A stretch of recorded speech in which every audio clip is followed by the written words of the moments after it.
Yes, hello everybody. My name is Patrice from Patrice's Everyday English. Je viens par cette vidéo vous montrer les erreurs que les nouveaux apprenants, peut-être les gens de niveau intermédiaire en anglais, surtout nous les francophones qui étudions la langue anglaise, les erreurs que nous commettons les souvent, c'est de traduire littéralement de la langue française à la langue anglaise. Maintenant, aujourd'hui, je vais vous aider à ne plus commettre ce genre d'erreur. Et pour commencer, activez la cloche de notification, abonnez-vous, partagez cette vidéo avec vos amis afin que nous puissions commencer à suivre des vidéos importantes ici avec Mr. Patrice from Patrice if there is everyday English. So today we are going to see, aujourd'hui nous allons voir cette phrase ici que les francophones notamment, ils utilisent ça d'une manière illégale, c'est-à-dire avec beaucoup d'erreurs. Donc par exemple ici, nous avons notre première phrase, les 5 prochaines années. Comment on peut dire? Un Africain qui apprend l'anglais, un débutant qui apprend la langue anglaise, il va tout simplement traduire ça littéralement. Donc ça sera the 5 next years. The 5 next years. Ça c'est une erreur en anglais. Il ne faut pas dire the 5 next year. The 5 next years. C'est une erreur. Pourquoi je dis une erreur? Parce que le mot next vient avant l'année, avant le nombre d'années. Donc avant le nombre d'années, les 5 là. Donc ici la bonne réponse sera the next 5 years. The next 5 years. This is correct. Ça c'est correct. Donc il faut utiliser the next 5 years qui signifie les 5 prochaines années. Donc en anglais, on ne traduit pas littéralement comme the 5 next years. On commence par the next 5 years. You get it? Never make this mistake again. So let's go. Alors sur notre deuxième phrase, on dit ici Dieu merci ou merci. Les francophones disent toujours thanks God. Je ne dis pas les francophones en général, mais je parle de nouveaux apprenants francophones qui traduisent littéralement du français en anglais. Si vous connaissez déjà ça, vraiment, je vous invite de continuer à suivre parce qu'il y a encore de bonnes phrases que vous pouvez également apprendre. Donc ici, nous avons Dieu merci ou bien merci. Donc comment dit-on Dieu merci? L'autre dit thanks God, c'est une erreur. Il ne faut pas dire thanks God ou bien thanks you. Ça n'existe pas en anglais. Donc si tu veux dire Dieu merci en anglais, il faut dire thank God. Donc il faut enlever les S. Et si tu veux dire merci en anglais, il faut tout simplement dire thank you. Thank you ou bien thanks.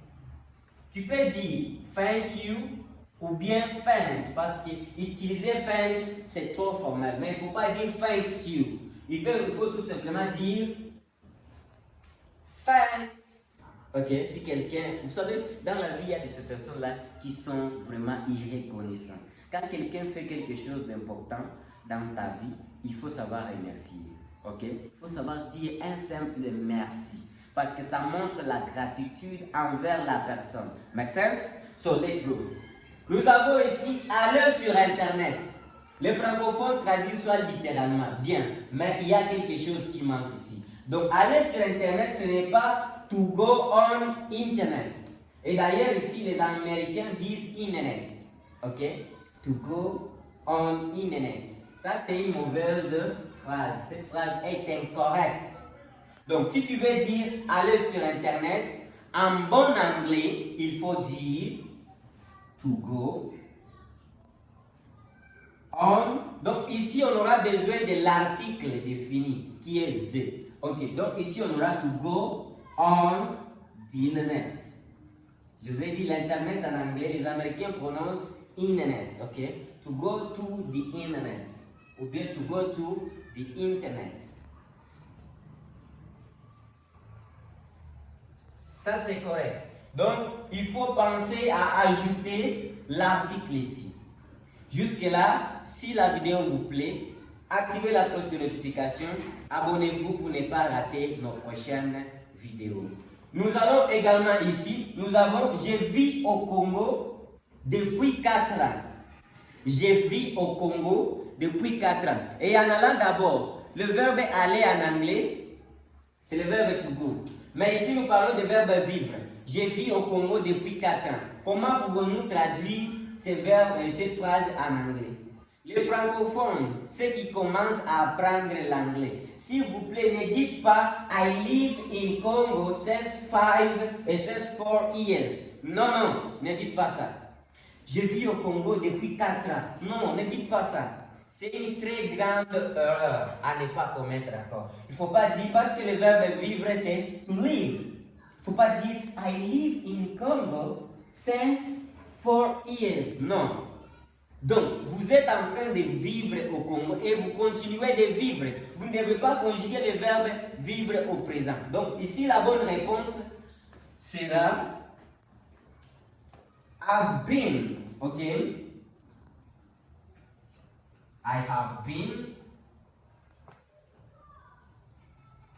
living.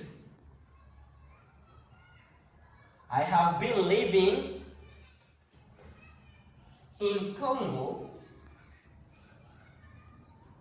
Et en parlant d'abord du Congo, c'est mon pays. Et le Congo ici, c'est la RDC. Je ne parle pas du Congo-Brazza. Je parle notamment de la RDC. Donc, c'est le pays où je suis en train de vivre. Donc, c'est mon pays d'origine. Donc, ça s'appelle DRC, Democratic Republic of Congo. Mais j'ai voulu écrire Congo parce qu'il y a aussi nos frères du Brazzaville. Ils sont aussi des Congolais. Alors, cette vidéo est aussi attribuée à nos frères du Congo-Brazza. Bon, continuons avec notre matin. Donc, on doit dire I've been living in Congo. Maintenant, ici, on va utiliser since. Non, on va utiliser for. For. Ça, c'est le for de pour. Mais ici, ça montre le temps passé et le temps qui continue. Donc, ici, ça sera I've been living in Congo for 4. Bon, j'écris for qui est 4 en toutes lettres. For 4 years. Donc, prochainement, ne dites pas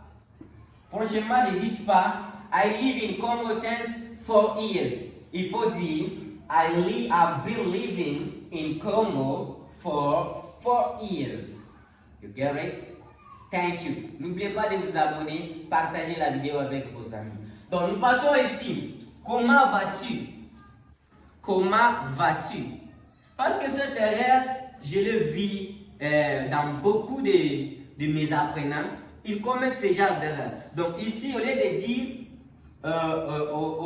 pour traduire comment vas-tu, ils disent how are you going? Non, ne dites pas how are you going, c'est une erreur. Vous voyez, quand on parle de la vie, on s'adresse à une personne. Utilisez le verbe to do au lieu du verbe to go. Make sense? So, utilisez le verbe to do. Donc, ici, la bonne manière de dire comment vas-tu, il faut dire how are you doing? How are you doing? How are you doing? Never make this mistake again. Ne faites plus cette erreur parce que ça va coûter toute votre vie. Écoutez, dans la vie, il y a de ces personnes-là qui ne veulent pas apprendre. Je suis un professeur, j'enseigne la langue anglaise, je vis actuellement en RDC et surtout je suis dans la ville de Likasi, province du Haut-Katanga. Maintenant, je suis en train de remarquer que les gens ne savent pas l'importance de la langue anglaise. S'il vous plaît, la langue anglaise peut coûter toute votre vie. La langue anglaise est très importante, mes chers amis. La langue anglaise va vous aider à vous montrer dans les marchés d'emploi. Imaginez aujourd'hui, La langue peut vous ouvrir des possibilités de voyage. La langue anglaise peut vous ouvrir des possibilités, d'opportunités de gagner beaucoup d'argent. Donc cette langue vous permettra également d'acquérir des connaissances dans des pays anglophones. Alors n'oubliez pas de vous abonner, commencez à suivre nos vidéos. Nous allons commencer à publier régulièrement nos vidéos ici afin que vous puissiez également profiter de la matière qui sera publiée chaque jour sur cette chaîne. Donc continuons avec notre mot et ton. Donc ici je vous l'ai dit, j'ai écouté la radio. Premièrement, le verbe écouter, c'est le verbe to listen. To listen, écouter. Ok, donc ici, un francophone qui se respecte bien et qui apprend l'anglais, il va dire I listened. Ça c'est le passé du verbe to listen. I listened the radio. J'ai écouté la radio. Mais cette phrase n'est pas correcte. This is not correct. Cette phrase est complètement incorrecte et cette phrase contient beaucoup d'erreurs. Donc, cette phrase ne sera plus I listen the radio, mais on doit ajouter la préposition to en anglais. Vous voyez comment la langue anglaise n'est pas du tout facile comme vous l'imaginez, mais je vous préviens que ici sur cette chaîne, vous aurez la possibilité d'apprendre l'anglais et parler avec confiance. Ici, donc la bonne réponse sera I listened, j'ai écouté, I listened. Ce n'est pas to listen. En allant d'abord, ce n'est pas ici d'abord, c'est le verbe to listen. Il ne faut pas dire to listen, non. Donc ici, on va dire I listened. Il faut ajouter to. I listened to the radio. Correct. Donc cette phrase a manqué tout simplement tout. Vous voyez comment vous allez massacrer la langue anglaise car vous oubliez de mettre tout. Heureusement, je suis là. Donc, I listened to the radio. Ça, c'est une phrase correcte. Jusque-là, je vous promets déjà, à la fin de cette vidéo, je vais vous donner un plus grand cadeau. Mr. Patrice. I'm going to give you a gift. So, let's go.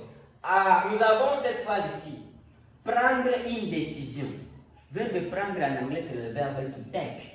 Est-ce que c'est to take a decision? Non. Ça, c'est faux. Écoutez, il ne faut pas traduire littéralement de la langue française à la langue anglaise. Parce qu'il y a de ces mots-là. Et je voulais d'abord vous signaler que la langue anglaise et la langue française ne se connaissent même pas.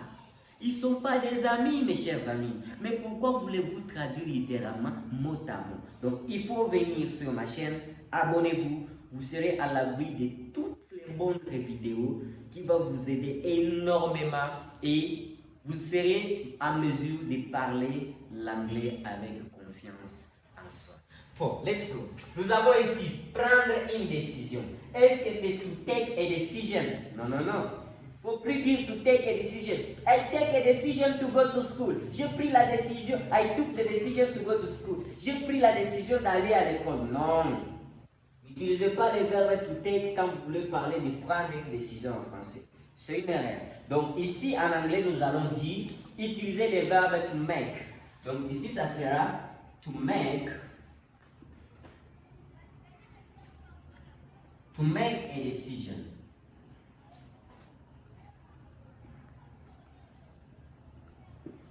To make a decision. Ça c'est correct. To make a decision. Par exemple, tu peux dire, donc en anglais, c'est comme faire une décision. Ce n'est pas prendre une décision. Ok? Donc en anglais, on utilise to make a decision. Ou à la place de prendre une décision. Donc ici, ça sera to make a decision. Par exemple, j'ai pris la décision d'aller à l'école. I made, parce que made, c'est le passé du verbe make. To make. Donc ici, qu'est-ce qu'on va faire? On doit dire I make a decision. J'ai fait une décision. En anglais, ça se conjugue avec le verbe faire. Mais littéralement en français, ça se traduit par je prends une décision. Never make this mistake again. So the next one, et s'il vous plaît, ne quittez pas. Je voulais vous dire ceci. À la fin, il y a eu il y a quelque chose de très important que je vais vous donner. Alors, activez la cloche de notification, abonnez-vous. Donc ici, je vais finir par prendre le déjeuner. Très important. Prendre le déjeuner. Comme je vous ai parlé sur notre exemple ici, on a dit prendre une décision. To take a decision. J'ai dit non. Donc déjà le verbe to take est là. Donc on peut prendre ça. Prendre une décision, ça sera to take breakfast. Prendre le déjeuner. To take breakfast. Non, non, non. Donc il ne faut pas dire to take breakfast. Écoutez, si vous voulez parler de prendre le repas, tout ce qui concerne le repas, boisson, utilisez le verbe to have. Donc le verbe avoir pour exprimer la nourriture par exemple, la boisson et la nourriture. Utilisez plutôt le verbe avoir. Donc ici, ça sera to have a breakfast. Laissez-moi écrire s'il vous plaît les sorciers. Laissez-moi d'abord écrire. J'aimerais écrire avec les marqueurs bleus pour vous montrer. Donc ici, ça sera to have breakfast. Prendre le déjeuner, c'est to have breakfast. Par exemple, avez-vous pris le déjeuner? Did you have the breakfast? Vous voyez là, il faut utiliser le verbe avoir. Breakfast. Donc, utilisez le verbe avoir à la place du verbe to take. Don't say to take a breakfast. No, that is not correct. So, I need to finish. Je vais terminer. Si vous n'êtes pas encore abonné, abonnez-vous. Partagez cette vidéo avec vos amis. La chose que je voulais encore souligner, c'est par rapport au petit bonus que je vous ai préparé.